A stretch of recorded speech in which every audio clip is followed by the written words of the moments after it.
Welcome to Habitly Courses, a production of Manage to Win.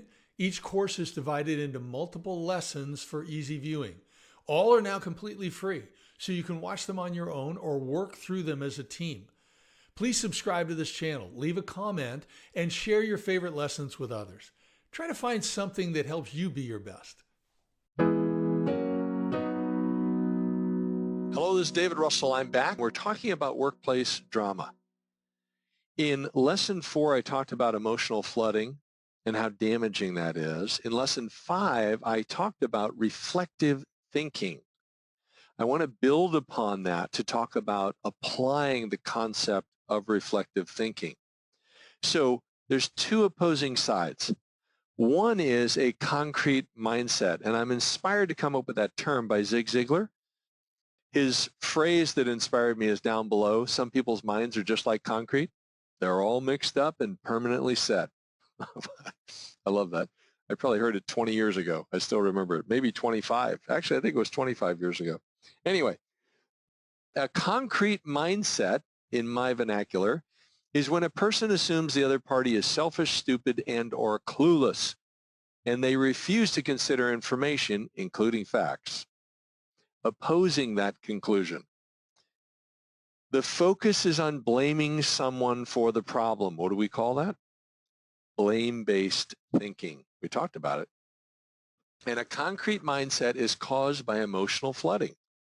It is a reaction to circumstances, not a response.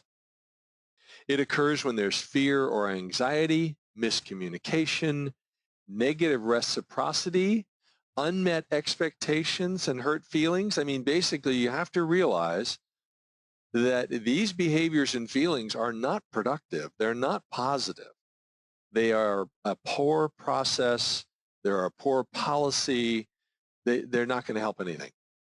Okay? So we need to move beyond these. Let me give you an example. Let's say a client has a technology problem and they contact you for support. And from the get-go, they've got a concrete mindset that you are at fault. You should have prevented this. And your temptation might be that you choose a concrete mindset. What do we call that? Negative reciprocity. Not good. So your behavior, no empathy.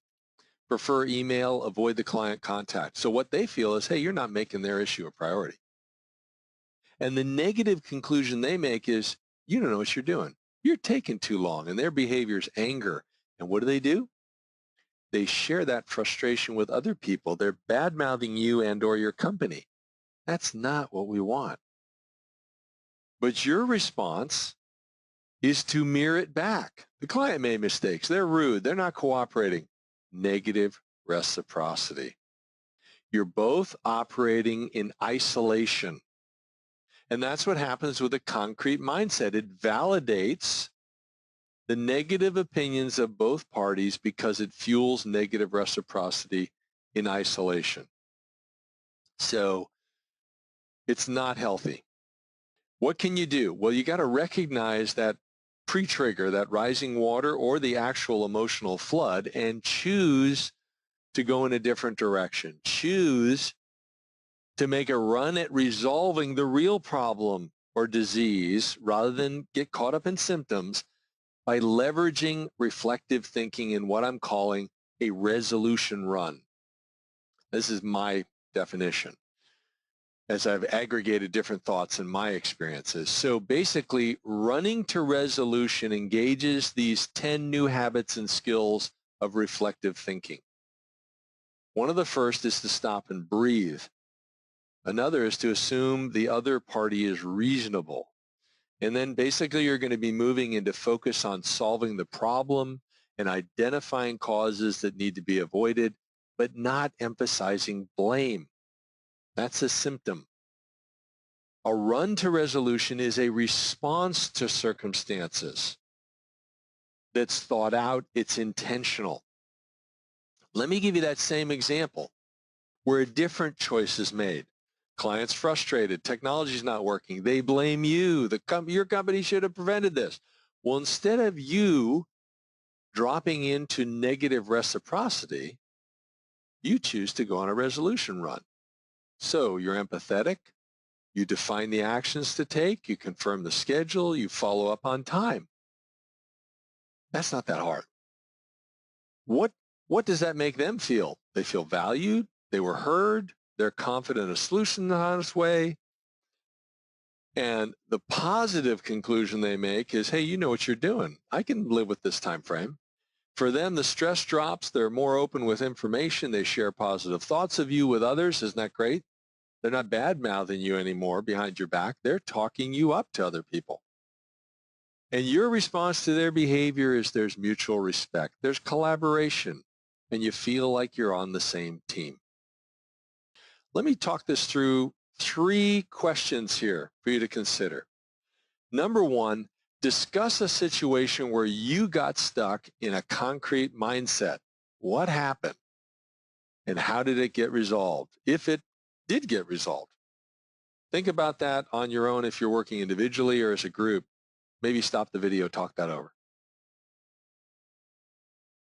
Number 2, explain a situation where someone else had a concrete mindset and you were able to shift the situation to a resolution run. What was the result? Maybe even what did you do? Talk that through. How were you able to stay calm when somebody else was going nuts or behaving inappropriately? Stop the video and talk about that one.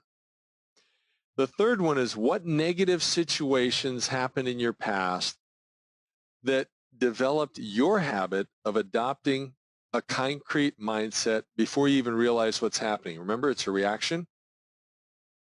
And by the way, everybody does this.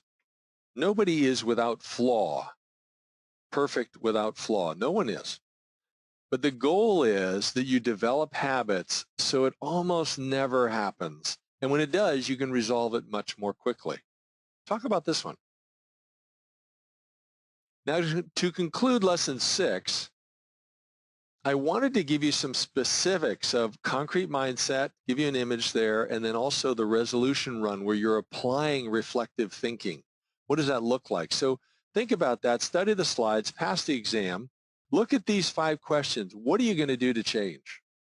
I hope you had good discussions. This is the conclusion of lesson 6. We've got one more to go. Bye for now.